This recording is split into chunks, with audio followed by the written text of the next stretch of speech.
I know your time is important, but give me just 5 minutes, and you might completely change the way you see your hair after 60. And trust me, you'll thank yourself later. Because here's the truth no one says out loud. Most women over 60 are not aging badly. They're just following outdated hair rules that are quietly working against them. Yes, working against them. And the worst part? These mistakes are so common that they feel normal. You see them everywhere. In your circle, in magazines, even recommended by old-school stylists. But today we're flipping the script. This isn't about trends. This is about strategy. About understanding what actually works for your face, your hair texture, and your lifestyle now, not 20 years ago. Let's start with the biggest mistake experts warn against. Wearing your hair the same way you did in your 30s or 40s. Now pause for a second. This is not criticism. This is awareness. Your hair changes over time. It becomes finer, drier, sometimes thinner. Your face shape softens, your skin tone shifts, and your features evolve. Let's move into the real power zone. What actually works? Because this is where everything changes. And let me be very clear with you. You do not need a dramatic transformation. You don't need to chase trends. You don't need to look like someone else. You simply need alignment between your hair, your face, and your current stage of life. That's it. Small, intentional adjustments, but done correctly. Let's start with one of the most underrated upgrades. Soft layering. If your hair is currently one length, especially if it falls flat around your shoulders or below, it may be quietly draining life from your overall look. Not because long hair is bad, but because flat hair has no energy. Hair without movement creates a heavy visual effect. It pulls your face downward. It makes everything feel more tired, more static. Now here's the key detail most women completely miss. Layers are not about cutting hair shorter. They're about redistributing weight. When done correctly, soft layers create lightness, bounce, and flow, without sacrificing length. And notice I said soft layers. Not choppy, not aggressive, not overdone. We're aiming for elegance, not distraction. A good stylist will blend the layers so smoothly that you don't even see them, but you feel the difference instantly. Your hair moves differently. It sits better. It looks alive. That's the goal. Now let's move to something that can completely change your face without touching your face. Face framing. This is where magic happens. After 60, harsh lines around the face become more noticeable.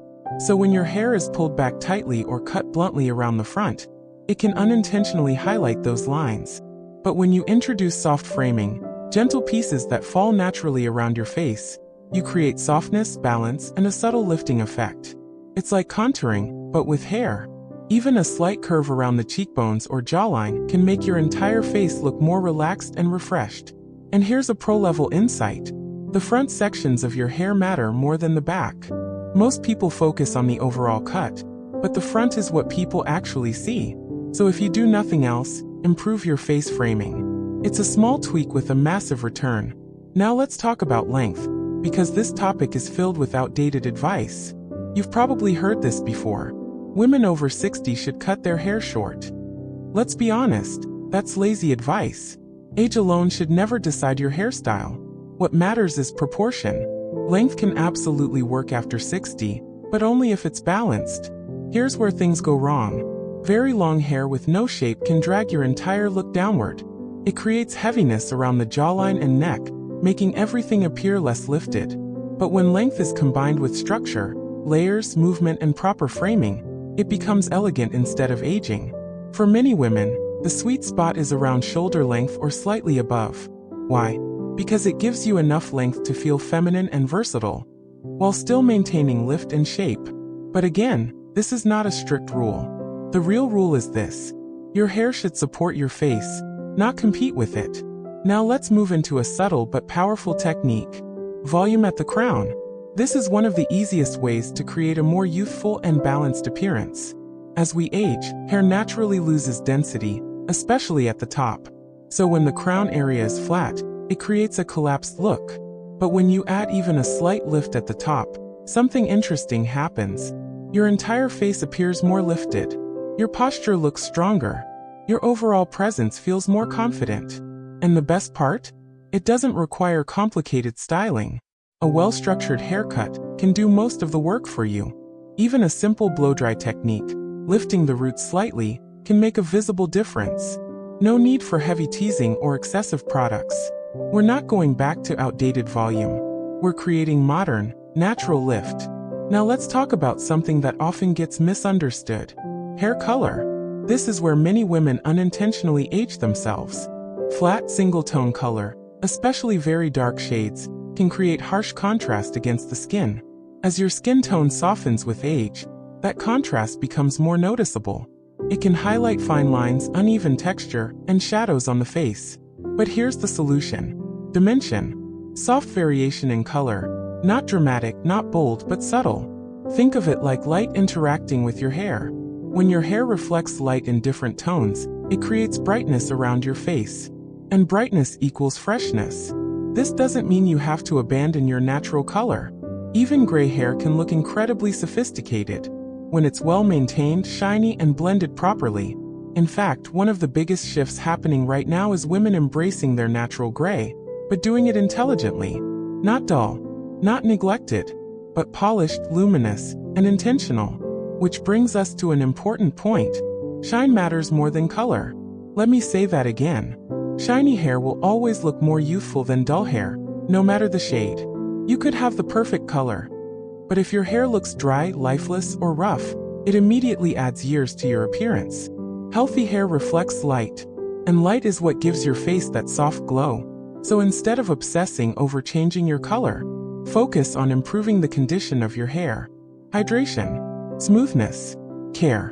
These are the real game changers. And finally, let's talk about something deeper. Your mindset. Because whether you realize it or not, your beliefs are shaping your style decisions. If you've convinced yourself that certain hairstyles are not for you anymore, you're limiting your potential before you even begin. And here's the truth. Style after 60 is not about restriction. It's about refinement. You're no longer experimenting randomly. You're choosing intentionally. You understand your features, your lifestyle, your preferences. That's power. So instead of asking, "Am I too old for this?" start asking, "Does this work for me now?" That shift changes everything. Because the goal is not to look younger. The goal is to look right, balanced, elegant, effortless, like the best version of yourself, today. And once you approach your hair with that mindset, every decision becomes clearer, every choice becomes easier, and your entire look starts to feel complete. Let me leave you with this, and I want you to really slow down for a moment here. Not just hear these words, but feel them. Your hair is not just hair. It never was. It's not just strands or color, or a style you picked years ago and kept repeating without thinking. Your hair is a frame, a quiet storyteller, a reflection of how you see yourself, and how you allow the world to see you. It's one of the very first things people notice about you, before you even speak, before you even move, before you even smile. But more importantly, it's something you see every single day, every morning in the mirror, every time you pass a reflection, every moment you adjust it without even realizing. And that's where the real truth lives. Because the goal isn't to impress others. The goal is much simpler than that, but much deeper. When you look in the mirror, you should feel aligned, not confused, not disconnected, not like the version staring back at you belongs to a different time in your life. Aligned. There's a quiet confidence in that word. Alignment means your outside matches your inside. It means you're not holding on to something that no longer represents who you are today. It means you're not trying to recreate the past or chase something unrealistic. You're simply showing up as yourself, clearly, honestly, and beautifully. Because let's be real for a second, one of the biggest struggles many women face after 60 is not aging itself. It's the feeling of being slightly out of sync. Like something is just a little off, but you can't quite explain what it is. You try different clothes. You adjust your routine. You experiment in small ways, but something still doesn't fully click. And often it comes back to the hair. Because hair holds memory. It holds identity. Many women keep the same hairstyle for decades. Not because it's the best choice now, but because it's familiar. It feels safe. It feels like you. But here's the honest question you need to ask yourself. Is it really you today? Or is it a version of you from years ago that you've simply carried forward? There's no judgment here, only awareness. Because once you become aware of it, everything changes. Now here's where I want to shift your perspective completely. Beauty after 60 is not about chasing youth. Let that idea go. Release it completely. Because chasing youth is a losing game. It creates pressure. It creates comparison. It creates a constant feeling that you're somehow behind or missing something. And that's not where confidence comes from. Real beauty after 60 is about something much more powerful. It's about owning your presence. Fully, calmly, without apology. It's about walking into a room and not trying to compete, but naturally commanding attention because you are comfortable in your own skin. That kind of presence cannot be faked. And your hairstyle plays a bigger role in that than most people realize. Your hairstyle should reflect that quiet confidence. Not loud, not forced, not overly styled, not overly complicated, but intentional, soft, effortless. There's a certain elegance in simplicity, in hair that moves naturally, in shape that complements your face instead of overpowering it, in a look that feels like it belongs to you, not something copied from somewhere else. And here's where many people get it wrong. They think elegance requires effort. But true elegance is actually the opposite. It looks easy. It feels natural. It doesn't scream for attention. It draws it in quietly. That's the kind of style you should be aiming for. Not perfection. Not trends. But harmony. And now let me share something with you that most people won't tell you directly. Small changes create the biggest impact. Not big, dramatic transformations. Not cutting everything off overnight. Not completely reinventing yourself. Just small, precise, thoughtful adjustments. Because when you change everything at once, it can feel overwhelming, uncomfortable, even unnatural. But when you adjust one or two key elements, something powerful happens. It feels right. It feels manageable. It feels like an upgrade, not a shock. For example, softening the front pieces of your hair. Such a small detail, right? But it can completely change how your face looks. It can reduce harshness. It can add softness around the eyes and cheeks. It can make your entire expression feel more relaxed. Or adding just a little volume at the crown. Not big, exaggerated volume, just a gentle lift.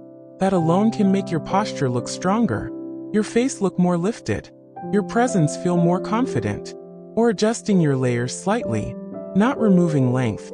Just redistributing weight. Creating movement. Creating flow. These are not major changes. But they create major results. And that's the strategy. Not doing more, but doing what matters. Now let's address something important. If you've been wearing your hair the same way for years, maybe even decades, it's completely natural. It's comfortable. It's familiar.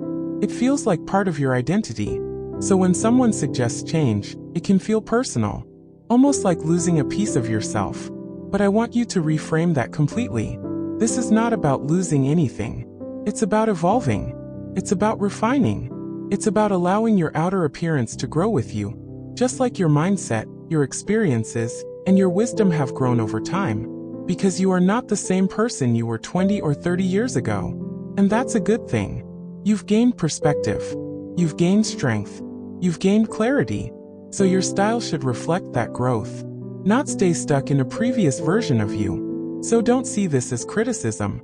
There's no judgment here. Only opportunity. An opportunity to upgrade. An opportunity to refresh. An opportunity to reconnect with yourself in a new way. And here's something beautiful about this stage of life. You don't need to prove anything anymore. You don't need to follow every trend. You don't need to impress anyone. You get to choose what works for you. That's freedom. And when you apply that freedom to your style, especially your hair, it becomes something powerful. It becomes intentional, personal, authentic. And that's what people notice. Not the specific haircut, not the exact color, but the feeling you carry, the ease, the confidence, the alignment. Because at the end of the day, you deserve to look as vibrant on the outside as you feel on the inside. Not outdated, not disconnected, not hidden, but visible, radiant, present. And sometimes, all it takes is one small change to unlock that feeling again. One adjustment, one shift, One decision to stop holding on to what no longer serves you and start embracing what truly works for you now. So take a moment after this. Look in the mirror, not with criticism but with curiosity. Ask yourself, does this reflect who I am today? Does this support my face, my energy, my presence? And if the answer is no, even slightly, then you already know what to do. Start small. Stay intentional. Trust the process. Because once you make these changes, these smart, subtle, powerful changes, you won't just see the difference. You'll feel it. And once you feel it, you won't want to go back. Ever.